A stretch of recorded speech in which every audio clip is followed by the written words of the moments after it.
Dando continuidade, veremos a segunda parte da videoaula de número 002, que trata sobre a unidade de rede de distribuição.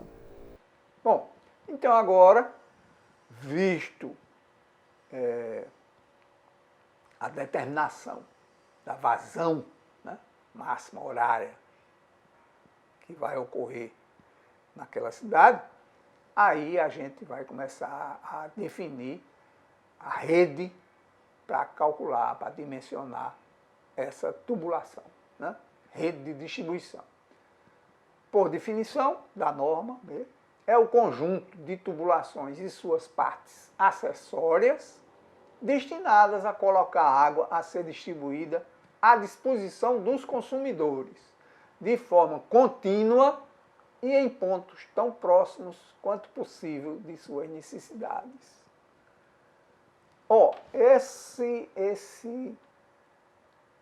Essa determinação, essa orientação aqui, de forma contínua, é muito importante, né? A água deve fluir na rede de forma contínua, ou seja, 24 horas por dia. Ainda deve completar aqui com pressão adequada. Esses dois fatores são muito importantes para manutenção, além do conforto da população, né? Você ter água 24 horas e com pressão adequada. Também é fundamental para evitar, prevenir possíveis contaminações na rede, né? Porque se a rede não está pressionada, funcionando 24 horas, se houver, por exemplo, uma interrupção, né, no funcionamento da rede, seja por racionamento, seja por conserto, ou seja, que aquela tubulação seja esvaziada, né, é criada uma situação que pode facilitar uma contaminação, né? Porque ela, sob pressão, se houver um vazamento, a água vai sair com pressão dela e não vai entrar, né, nenhuma contaminação. Agora, se ela secar, onde tem esse vazamento que está ali acumulado, né, na rua, no leito da rua, etc., e houver o vazamento na tubulação, e ela secar para conserto, porque faltou água, aquela água que está ali acumulada vai entrar, vai se formar um vácuo parcial na tubulação, ou seja, uma pressão negativa, que vai succionar a água que está acumulada ali. Então, esse é outro argumento fundamental para se entender e valorizar, né, o funcionamento das redes de água com pressão adequada e 24 horas por dia, né, contínuo abastecimento. Não deve parar. Só em algum trecho, evidentemente, para consertar um vazamento, e a gente vai ver mais na frente que tem como a gente projetar a rede de forma que aquele trecho que está com vazamento seja isolado, né, por manobra de válvulas. Então fica faltando água, vai faltar só naquele trecho, e a partir do conserto do vazamento ele deve ser desinfetado com cloro para ser normalmente reiniciada a operação daquela tubulação, tá? É assim que o sistema de abastecimento de água devem funcionar, né? Infelizmente a gente tem muitas situações hoje no Brasil, né? Mas aqui no Nordeste, aqui na Paraíba em particular, com muita falta d'água devido a essa seca, né, que ocorreu e que colocou vários sistemas de abastecimento de água em racionamento, né, diário, ou às vezes passar uma semana com água, outra sem água, e alguns até pararem mesmo, né, colocando a rede numa situação de risco, né. Mas é isso aí. Então vamos começar definido aí o conceito, né, da rede, que é uma rede de distribuição. de água. Agora vamos começar a estudar especificamente, né, o traçado, a localização de peças especiais, de válvulas, etc., de controle, e o dimensionamento dessas tubulações. Então, o primeiro elemento físico, né, que precisa ser efetuado para a gente começar o projeto de uma rede é a topografia, né? A topografia levanta a planta da cidade com área de expansão. Isso com altimetria, ou seja, com curva de nível, e com planimetria. Inclusive semi-cadastral a planimetria, né?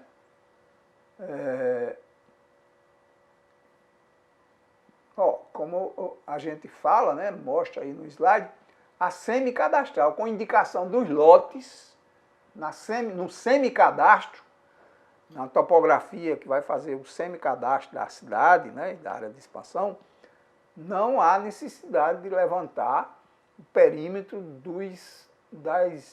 das edificações dentro do lote. Basta levantar a testada dos lotes, né? Ressaltando, evidentemente, aqueles estabelecimentos mais significativos em termos de consumo, tipo hospitais, né, quartéis, hotéis, ou seja, estabelecimento que tenha um consumo muito superior ao consumo médio dos outros estabelecimentos, né? Seja comerciais, industriais, etc. Então é preciso destacar na topografia, no levantamento semicadastral. Aqui é um hospital, assim, assim e tal. Tá? É o semicadastro, né? Além do localização de estrada, de rio, de estradas de ferro, áreas de preservação, enfim, né? Levantamento semicadastral. Isso elaborado em escala conveniente, né? A cidade pequena, ou média mesmo, a gente trabalha muito com escala de 1 para 2.000. Mas para lançar a rede, definir a rede toda, né, na elaboração do projeto, então a gente primeiro faz trabalha com uma planta, evidentemente, dependendo do tamanho da cidade, com escala de 1 para 5.000, escala 1 para 10.000, onde você define zonas de pressão, setores, né, distritos de controle operacional, etc. E depois, para apresentar o desenho do projeto da rede, aí a escala mais adequada é 1 para 2.000. Né? Você vai ter muitas pranchas, dependendo do tamanho da cidade. Tá? Mas é importante, né, definir essa escala para a elaboração da topografia e do levantamento. Hoje você muitas vezes já dispõe, né? Se a cidade, como eu disse, tiver um plano diretor, lá tem as plantas levantadas com setorização, quer dizer, com zoneamento de ocupação do solo, com a definição de área de expansão urbana, etc. Né? Então facilita muito. Se não tiver, aí o projetista vai precisar trabalhar junto à prefeitura, né, para determinar essas áreas, né, essa planta, e levantar o que precisar, complementar as existentes, se for o caso. Bom, nesse slide, a gente só apresentou aqui para efeito de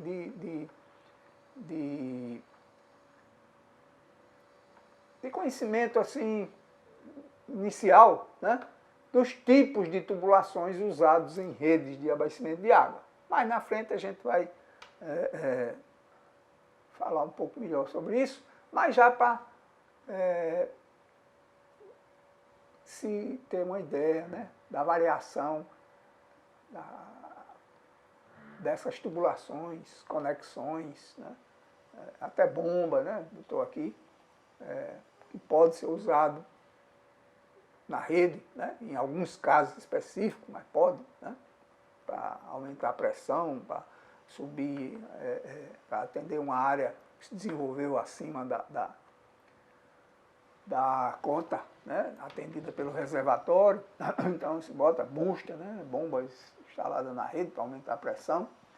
Mas as tubulações mais usadas em rede de distribuição, atualmente, são essas de PVC, de plástico, né, plástico tipo PVC, ou tipo PEAD, né, polietileno de alta densidade. O PVC, basicamente, essa tubulação marrom, que é ponta, bolsa e anel de borracha, né, ou ponta e bolsa e soldável, né, ou o PVC rígido também, DFOFU, diâmetro equivalente ao ferro fundido, né? Esse tubo é padronizado no Brasil, né? Aliás, toda a tubulação é normatizada também, a fabricação. Esses de plástico, né, são usados normalmente até um certo diâmetro, onde são fabricados. Aqui, ó, DFOFU até, nesse caso aqui, né, 300 milímetros, né? Mas hoje já tem fábrica produzindo DFOFU um pouco maior. E os de ferro fundido, ducto, né? São os dois mais usados em rede, sendo que os de PVC e PEAD, a tendência é de cada vez mais usado, né? O PEAD, inclusive, na Europa hoje é muito mais usado nas redes, porque tem suporta mais, né, pressões internas e externas, né? Tem uma qualidade, assim, durabilidade maior do que a do PVC, né? Só que o preço do PVC ainda é bem melhor, né? Bem mais barato, inclusive do que o ferro também, né? Então, por isso que as redes até um certo diâmetro, em geral, hoje são de plástico, seja PVC ou PEAD, né? Principalmente PVC. E aí de um diâmetro maior, ferro fundido, né? São os materiais mais usados em rede de distribuição. A gente vai ver que tem outros, né, que podem ser, dependendo do diâmetro e das condições, né? Em fibra de vidro, né? PVC, plástico reforçado com fibra de vidro, aço, né? Só que essas tubulações, tipo com fibra de vidro e aço, elas não são usadas na rede em trechos que podem receber ligações prediais, né? Porque ela não pode estar sendo furada a cada 10 metros, a cada ligação, né? Então, elas são usadas só em trechos que não recebem ligação, diâmetros maiores e tubulações tronco e de grande diâmetro que não vão receber as ligações. Nesses casos, nesses trechos de tubulação de maior diâmetro não vão receber ligação, vai ter uma tubulação secundária de diâmetro menor, claro, paralela a tronco para receber as ligações domiciliares, tá? E aquelas troncos não vão. Então, nesses casos, você pode usar esses materiais, né? Mas para receber ligações, normalmente, então, são os plásticos e o ferro fundido, que também podem ser usados. As conexões usadas na rede, para interligar os tubos, fazer curvas, conectar as tubulações de várias formas, os catálogos desses fabricantes detalham, né? Tem tipo aqui, ó, curva de 90 graus, né, de PVC, T para o tubo de fofô, equivalente ao de ferro fundido. Aqui são ventosas, né, para extrair ar de tubulações, válvulas, registros, também chamado de válvulas de gaveta, válvulas borboleta. Existem vários tipos de válvula. Aqui a gente está mostrando alguns, né, desses materiais e equipamentos mais usados nas redes de distribuição. E bombas, eu disse, em alguns casos muito específicos, né, de necessidade de aumentar a pressão na rede, em alguns trechos, em alguns bairros que crescem independente do projeto original. E aí pode instalar bombas, né, que a gente vai falar bastante sobre esse tipo de equipamento, das elevatórias, para aumentar a pressão naquele ponto e transferir água para locais mais elevados, né? Tipo, eles chamam bombas tipo booster, né? Que é a mesma bomba centrífuga como essa, e essas, só que bombeando direto, né, na rede. Mas então, essa visão geral aqui de materiais e equipamentos usados nas redes de distribuição, a gente quis mostrar para ter uma visão geral, né, desses materiais, como eu falei, né? Agora vamos começar realmente a estudar a rede de distribuição, o projeto da rede, né? Então, primeiro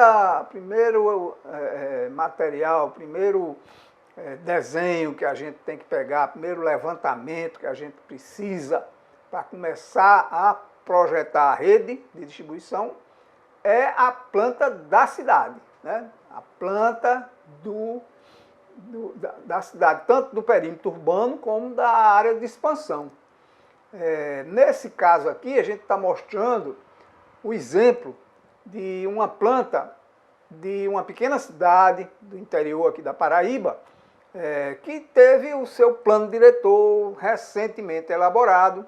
Então está como deve ser apresentada esta planta, né, da cidade, para que a gente, no projeto da rede, comece a trabalhar, a lançar a rede, etc. Então, essa planta, ela apresenta, como eu estava falando, né, o levantamento topográfico altimétrico, ou seja, com as curvas de nível do terreno, né, que define a altimetria do terreno, curva de nível de metro em metro, né? E o levantamento planimétrico da cidade também, né? Da mesma cidade. No planimétrico vai ser apresentado o arruamento, né? As ocorrências, vamos dizer, geográficas, né? Tipo rio, aqui é um riacho aqui, ó, que passa no limite aqui da área urbana, estradas de ferro, quaisquer outros acidentes geográficos relevantes, interessantes, né? Isso deve constar nesse levantamento plani-altimétrico. Planimétrico, que a gente está falando agora, e o altimétrico. Tá? Esse planimétrico, ele deve ser semicadastral. Né? O que é que significa isso? Levantamento planimétrico semicadastral. Ele tem a definição, né, o desenho do arruamento, como a gente já falou, e vai ter a definição aqui dos lotes das edificações. Está vendo aqui esse detalhezinho, os lotes. Ele é semicadastral, porque no levantamento cadastral de uma área urbana vai aparecer o perímetro das edificações dentro dos lotes, dentro de cada lote. É um cadastro mesmo, né? Inclusive do que se trata aquela edificação, etc. No caso, para a rede de abastecimento de água, a gente não precisa desse nível de detalhe. Basta a testada dos lotes. É por isso que a gente diz é semi-cadastral, não é cadastral, né? É, claro, bem mais barato, mais rápido, etc. E resolve. Agora, aquelas edificações de equipamentos especiais, né, tipo um hospital, um quartel, um grande equipamento de grande consumo de água, então esse tem que ser indicado, destacado nesse semicadastro. Então vai aparecer, aqui é um quartel, né, tal, de tais características, aqui é um hospital regional, e assim por diante, né?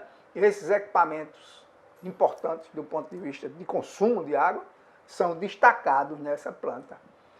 Então, nesse caso, como eu estava falando, quer dizer, essa cidade aqui fez um plano diretor recentemente, então você tem a área urbana, né, atual, toda levantada com o semicadastro, e já está também a área de expansão urbana, né, com a topografia, com a altimetria aqui levantada.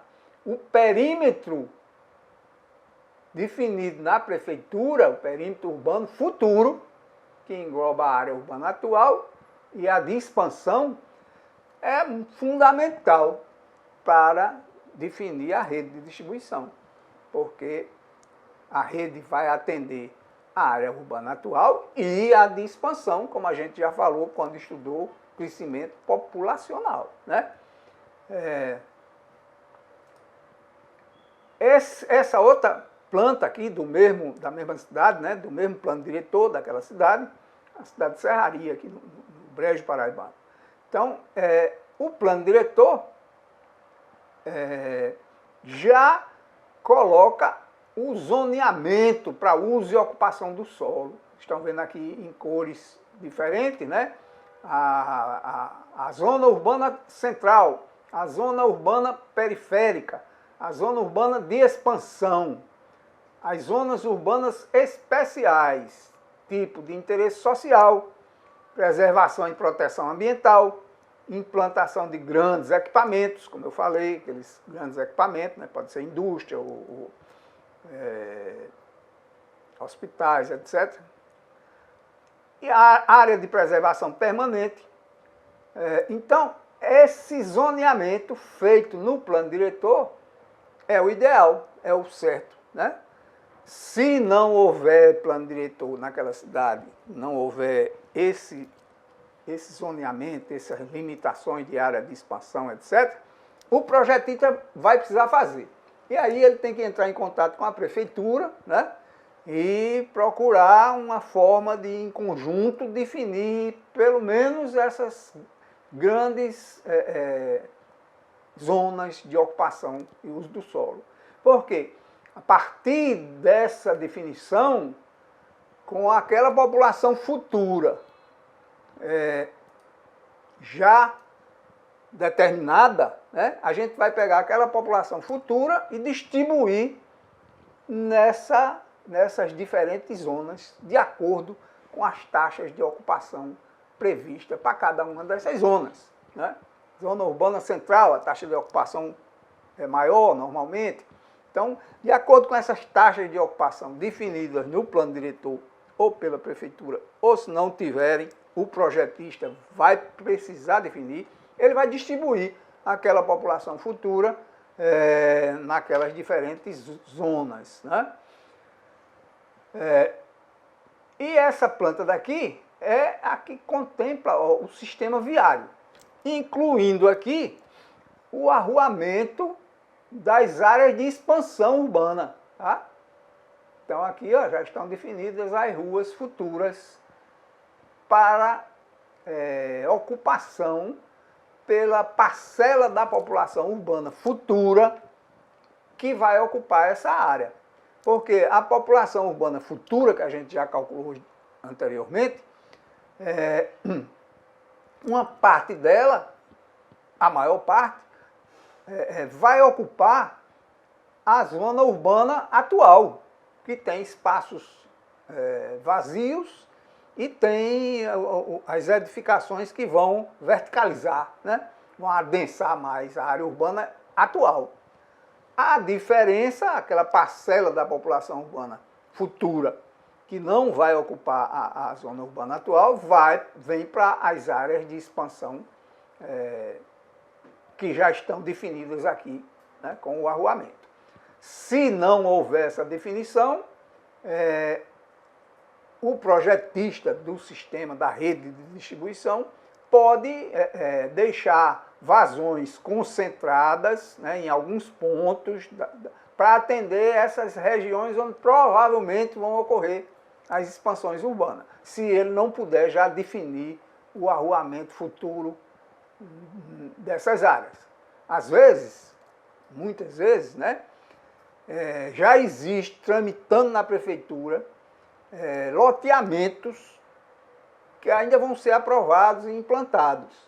Então, esses loteamentos já são definições de arruamento futuro nas áreas de expansão, né? Que aí já vão ser incorporados aqui no projeto da rede e já vão ter a rede lançadas para serem implantadas numa etapa posterior, né? Mas já vão ser dimensionadas as tubulações todas da área atual e da de expansão. Quando não houver arruamento em áreas de expansão, deixa vazões concentradas para atender aquelas áreas futuras, tá certo? Então, essas são as bases de desenho, de planta da cidade que vão servir para definição da rede de distribuição, onde vão passar as tubulações principais, secundárias, etc., né? Onde vão estar localizados de reservatórios e tal. Aqui é apresentado esquematicamente, né, bem esquematicamente, mas para se entender, né, quando se define traçados de rede em vários livros, em vários trabalhos, que as redes de distribuição podem ser em malha, malhadas, em tipo espinha de peixe, tipo ramificadas. Então, aqui eu coloquei bem esquematicamente, assim, né, para a gente entender essas classificações, né, de traçado de rede de distribuição urbana. Então, a gente vê aqui, por exemplo, aqui é o limite da área urbana, né, que vai ser atendido pela rede de distribuição. Claro que em todas essas ruas vão ser implantadas tubulações, mas a gente define logo as tubulações chamadas principais, né? As tubulações, as linhas tronco, que são as mais grossas, de maior diâmetro, e que a partir dela vão sair as tubulações secundárias que vão cobrir todas as ruas. Essas tubulações principais definem muito esse traçado de rede, em malha, ramificadas, etc. Na realidade, na prática, normalmente você não vai encontrar nenhum tipo desse isolado, né? A rede é ramificada, só tubulações, as tubulações principais formam ramificações, né? Assim. Ou só malhada, né? Então as tubulações principais formam malhas fechadas, né? Tipo essas duas daqui, ó, anel 1, anel 2 e tal. Todas as redes praticamente têm malhas e ramificações, né? Então, vamos dizer, são tipo, simplificadamente, esquematicamente, desse tipo. Ó. Você tem uma malha aqui, né, fechada, as tubulações principais. E aqui uma ramificação e outra ramificação, que vão cobrir toda a área, com redes secundárias, né, a partir delas, partindo dessas principais. Tá? Então, as redes têm esses dois tipos, vamos dizer, de tubulação, né, em termos de importância, né? A tubulação principal e a tubulação secundária. A tubulação principal, aqui, em geral, claro, apresenta maiores diâmetros, e as secundárias, que tem menores diâmetros e cobre todas as ruas da área urbana, da cidade. Tá? Agora, vamos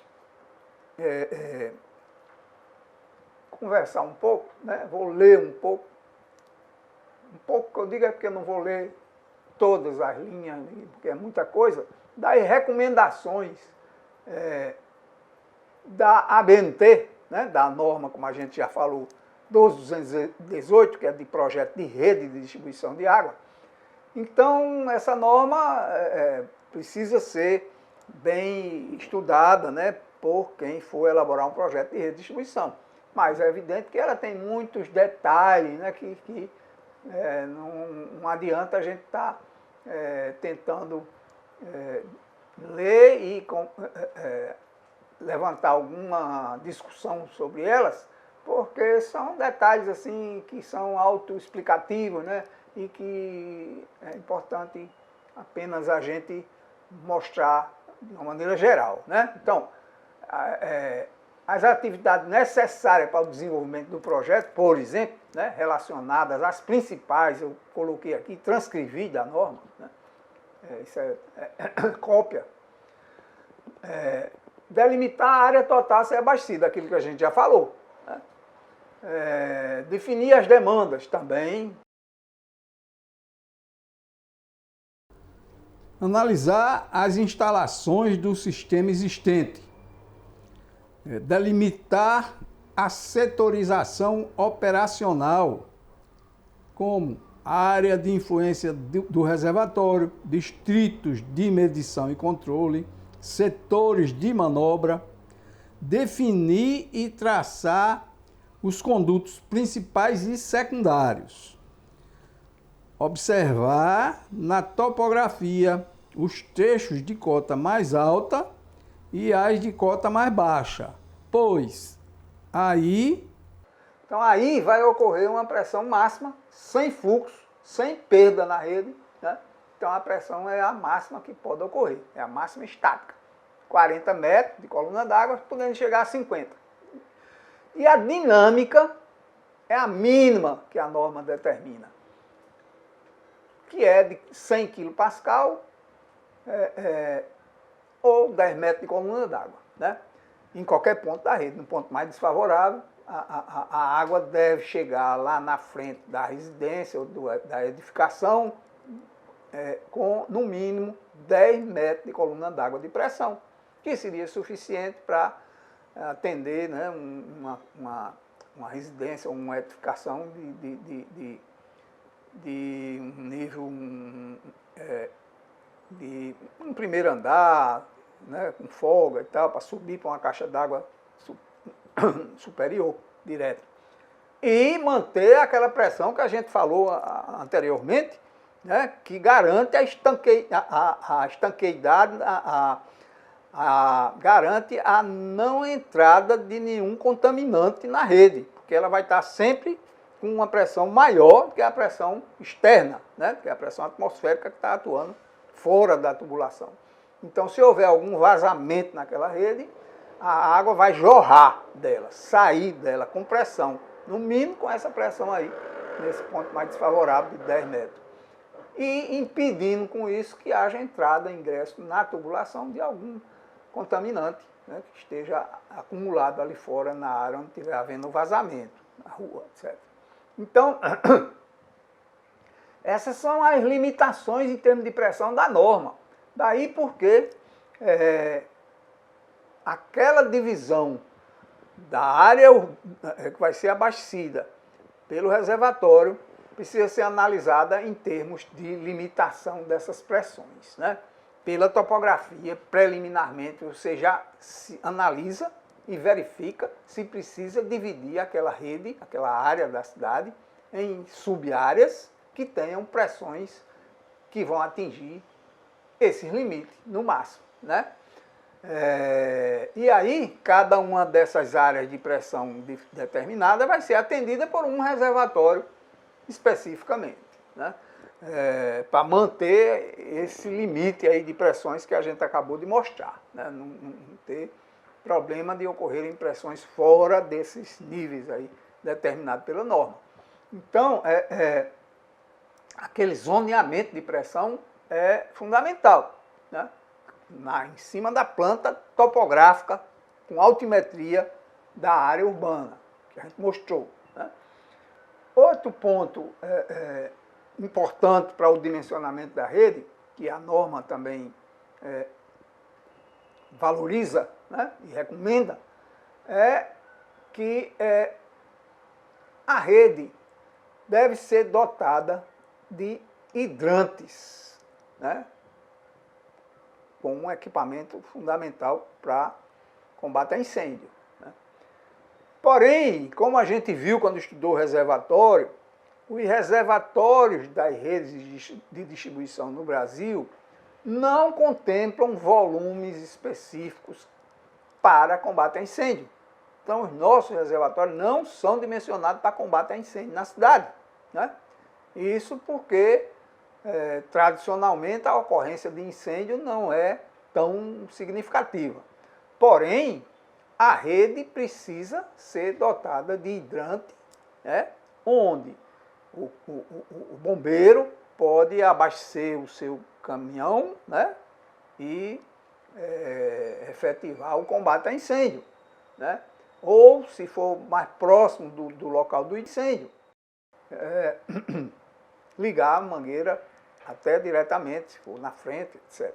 Mas, enfim, o posicionamento de hidrantes na rede é muito importante. E isso não tem uma regra assim muito precisa, né? Mas a norma cita algumas recomendações, algumas orientações ao tempo em que determina que deve haver um contato do projetista com o corpo de bombeiro local para se inteirar das normas locais que existem quanto a isso, né? Essa tabela, eu pulei esses três porque essa tabela se refere, é da norma, né? Se refere à distribuição de hidrante na rede, aquilo que a gente acabou de falar, né? Então, essa tabela dá algumas regras, né, que orientam o posicionamento desses hidrantes. Então, é evidente que, em primeiro lugar, eles devem ser posicionados preferencialmente nas tubulações principais, aquelas tubulações que a gente se referiu há pouco, né, que têm os maiores diâmetros, e que são posicionadas, essas tubulações principais, nas ruas de maior movimento, de ocupação de grandes equipamentos, né, hospitais, colégios, etc., comércio mais pesado. Então, essas tubulações principais já são posicionadas nessas ruas de maior importância da rede, para a rede. E nessas tubulações é que a gente vai dar preferência logo para o posicionamento desses hidrantes, além de consultar o bombeiro local, né? Que às vezes não tem regra, não tem. Mas a norma, então, dá essas referências. Por exemplo, cidade com mais de 20 mil habitantes, o raio ou distância entre um hidrante e outro, de 800 metros a 1.600 metros, quer dizer, a cada 1.000 metros, mais ou menos, um hidrante, cada 1.000 metros da rede, né, principal. E assim sucessivamente.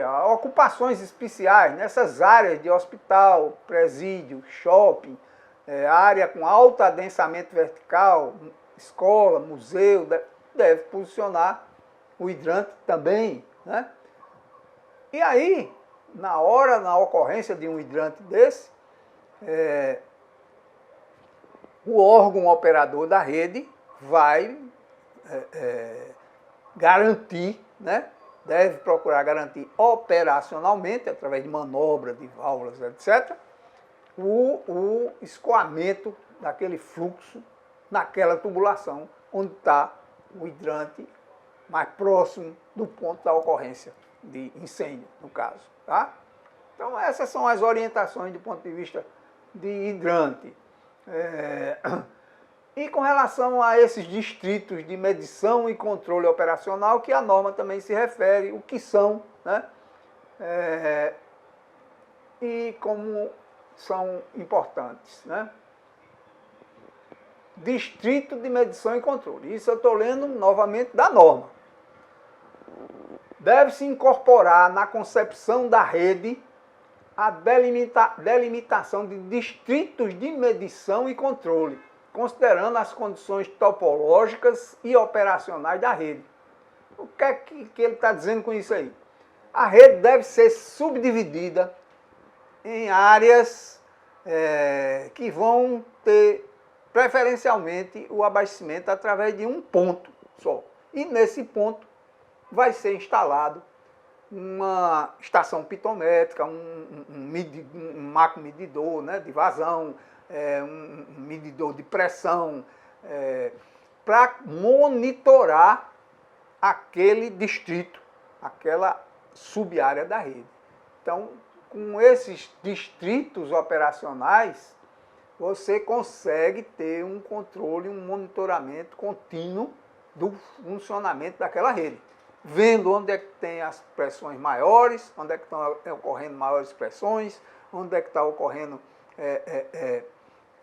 determinado nível de perda, porque você tem a vazão de entrada no distrito e vai ter as vazões micromedidas nos consumidores daquele distrito. E aí você consegue comparar e determinar o nível de perda que está ocorrendo ali.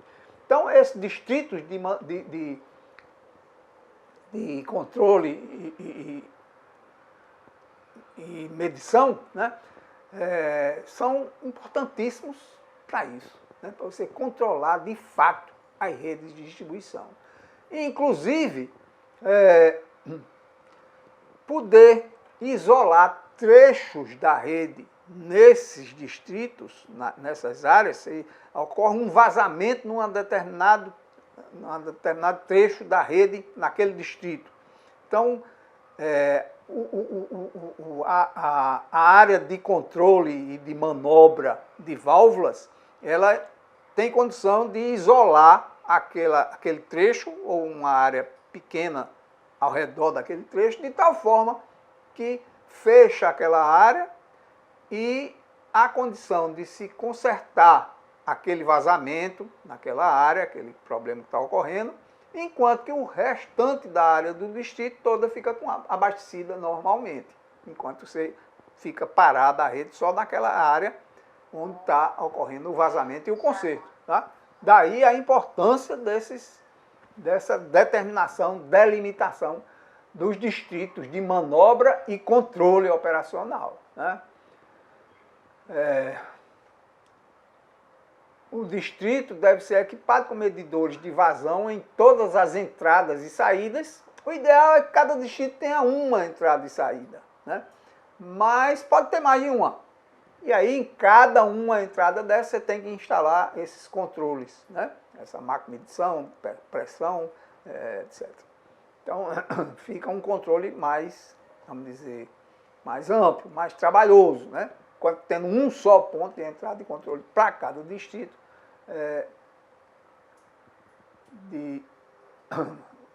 fica mais fácil de você controlar, manobrar. Tá?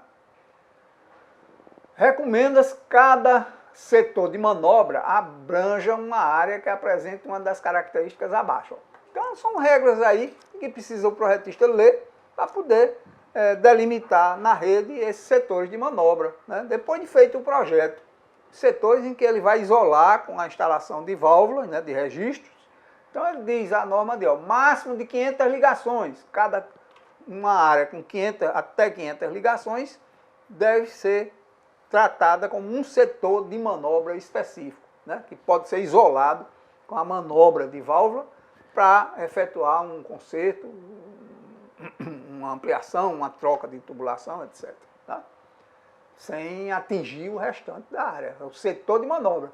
Então essas regrinhas aqui, essas recomendações, eu não vou, como eu disse, ler uma por uma, porque fica cansativo e não tem muito sentido. Né? Na hora de você fazer o projeto, precisa ler, que vai lhe ajudar a, depois de você fazer o projeto, dimensionar, como a gente vai ver, aí na hora de lançar a rede em desenho, né, específico, coloca a limitação com válvula desses setores de manobra. Tá? Aqui são outras regras, já para orientando como lançar as tubulações tronco ou principais. Também a gente já tocou um pouco, né? Mas aqui estão as recomendações. Devem ser localizadas em via existente, próxima à área onde deve ser previsto o abastecimento de água para combate ao incêndio, que é desidrante, e tão próximo quanto possível aos consumidores especiais. É isso que a gente falou, né? A distância média entre os condutos que se localizam junto à periferia da área abastecível e o perímetro da área abastecível foi igual ou superior a 150 metros, né, no limite lá da área futura de expansão urbana. A vazão máxima prevista para abastecer a área contida no circuito fechado, quer dizer, numa malha daquela que a gente vai mostrar em seguida no dimensionamento, foi igual ou maior que 25 litros por segundo. Cada 25 no máximo litros por segundo, uma malha. Comprimento máximo dos condutos secundários será de 300 metros. Isso, como eu falei, são recomendações para ajudar na hora de definir o desenho, o projeto propriamente dito da rede. Tá? Os hidrantes podem ser de coluna ou subterrâneos, enfim. Essa é uma planta, né, de uma área, uma parte de um bairro da cidade de João Pessoa, que é o bairro do Bessa, onde foi feita essa implantação, né, de distritos. Tá? Então, tem vários distritos, aqui eu estou apresentando só para vocês terem uma ideia do que é, das dimensões, né, de um distrito desse, numa área importante da cidade, com muita adensada, né, muito edifício de grande porte, enfim. Mas aí tem aqui o distrito 4, distrito 9 ali, ó, distrito 5, cada um deles aqui está sendo abastecido a partir de um ponto só, né, da tubulação principal da rede que abastece todo o bairro do Bessa. Então, toda essa tubulação que vem abastecer aqui o bairro do Bessa, dela foram tiradas as tubulações que vão atender a cada um desses distritos. Então, o distrito aqui, ó, está delimitado, né, com essa cor.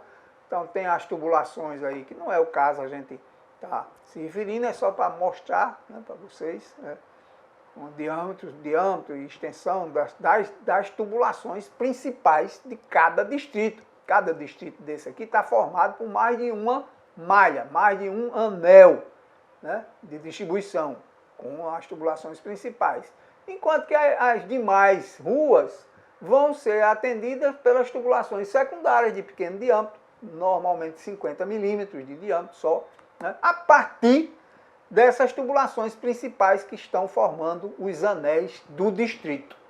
Então, a rede toda tem, nesse caso aqui do bairro do Bessa, tem vários distritos e cada distrito tem várias malhas, vários anéis de distribuição dentro daquela área do distrito, né? Então, essa tubulação aqui, ó, isso aqui é um anel, né? Está em destaque aqui a verde, a tubulação, um anel, ali outro anel. Então a água vem da tubulação do reservatório, que está afastado daqui, e entra para os distritos.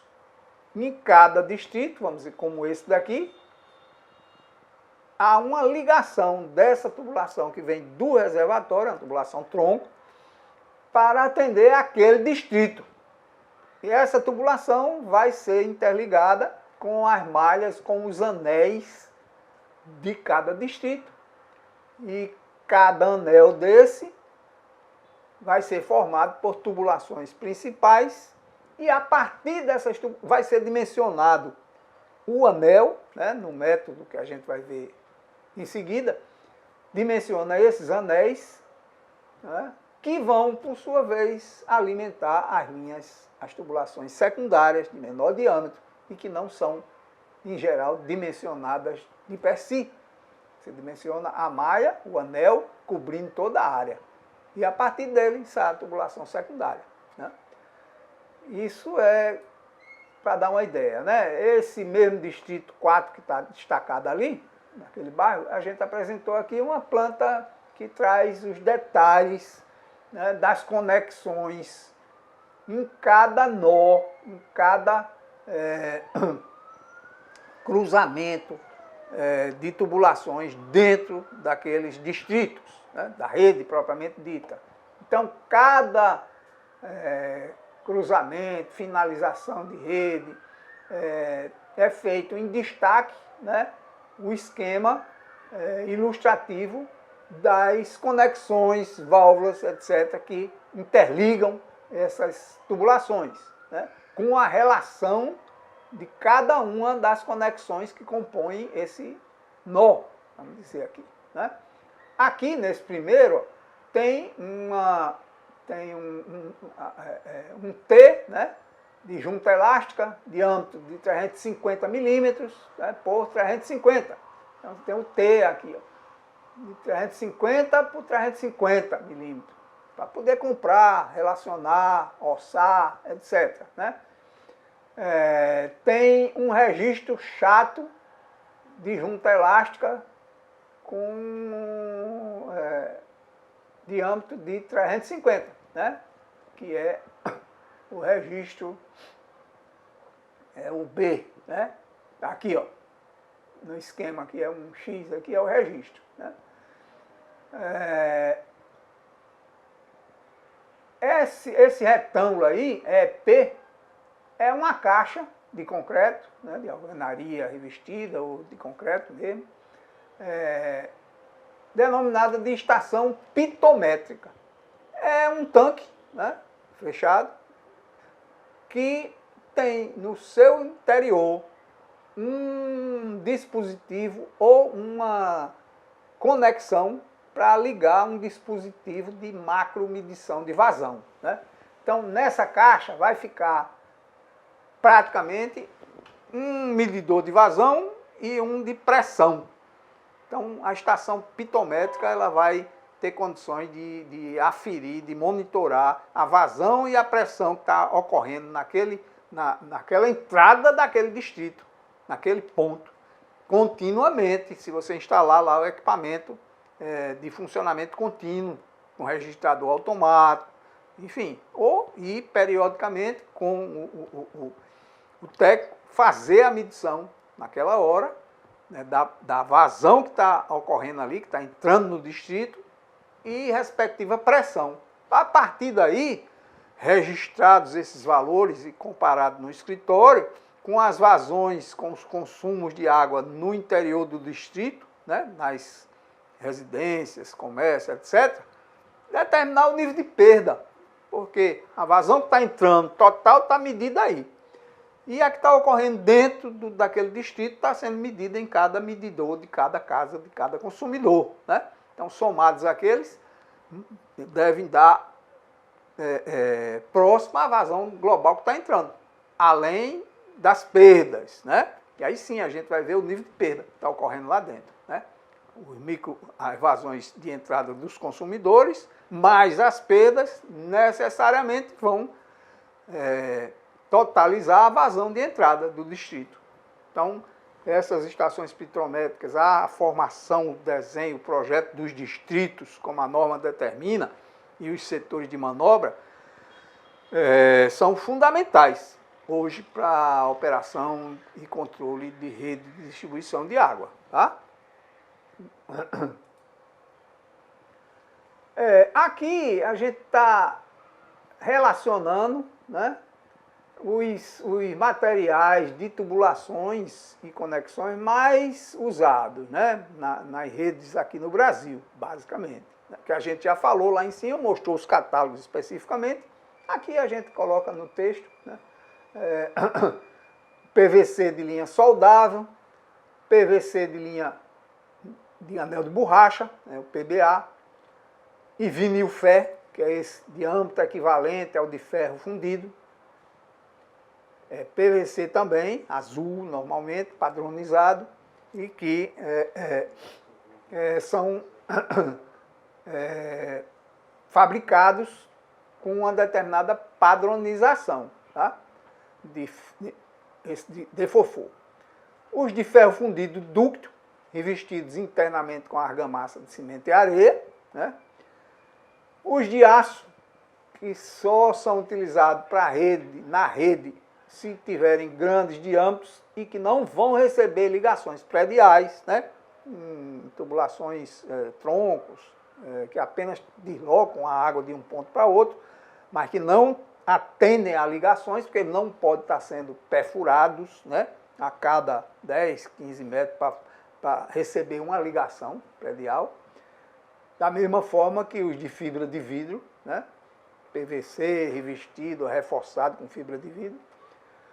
E o de polietileno de alta densidade, né? Que é um tubo